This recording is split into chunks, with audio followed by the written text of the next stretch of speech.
I'm really not sure where to begin. I don't want to go too far back and miss the whole point of me even talking about or sharing my story or how I got to the particular belief systems that I have.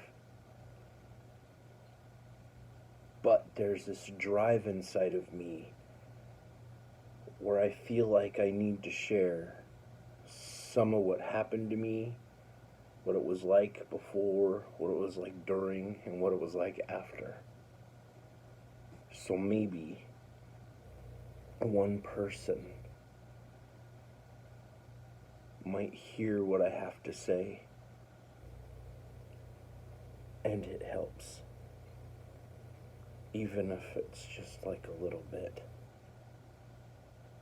So here we fucking go. If you're looking for some sort of a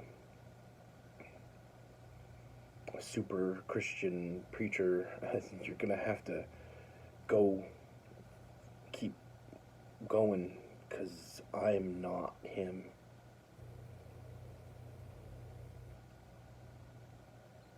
So for years the devil, he lied to me over and over again, but he used the truth.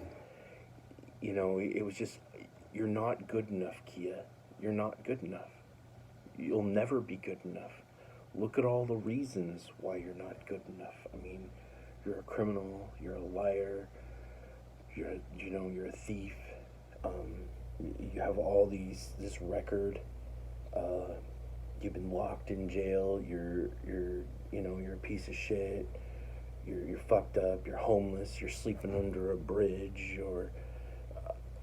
And I could go on forever and ever. And I can't even tell you how many times I sat in front of a judge, and the judge just shook their head, and they couldn't understand why they couldn't get through to me, and why, getting arrested by the same policeman over and over again, they were just shocked at how stupid I was. And I was on a mission to get loaded on street drugs and be just a really, just escape, because I had this horrible cycle where I would get loaded and I'd get in trouble, and the probation officer would show up and be like, you got probation, you have to show up to me and give me a payment, or else, and if you don't, then I'm going to throw you in jail for a probation violation. And I remember getting out of jail and thinking, I got to go across the street, because if I go talk to that guy, he won't throw me in jail. And I'd try to walk that direction, but I'd end up at a party, 2 states away, and months later, with a warrant, having to go talk to the same judge again. And the judge would ask me, and we're like, well, why didn't you just show up to the probation officer? It's across the street. And I had no answer for him. I really didn't know. They'd open the door, and I don't know, I just fucking go blank.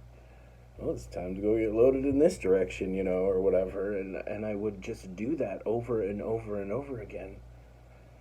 And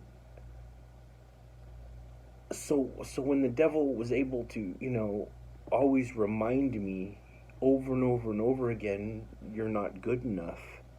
I mean, he had evidence, he had proof, he had facts to back up his statements. They were justifiable, provable, and documentable.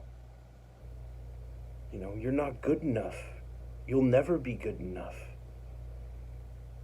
And years of that, and I don't know, like 20 some years of that, beating me with that stick. You're not good enough. You're not good enough. You're not good enough. I realized one day that the devil was using a lie against me. He was using the truth to lie to me. Follow along for just a second.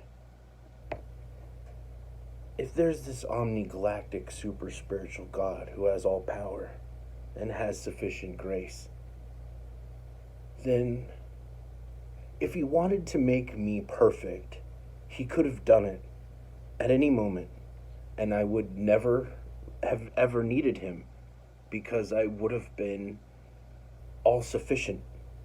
I would have been good enough. I would have been unneeding at all.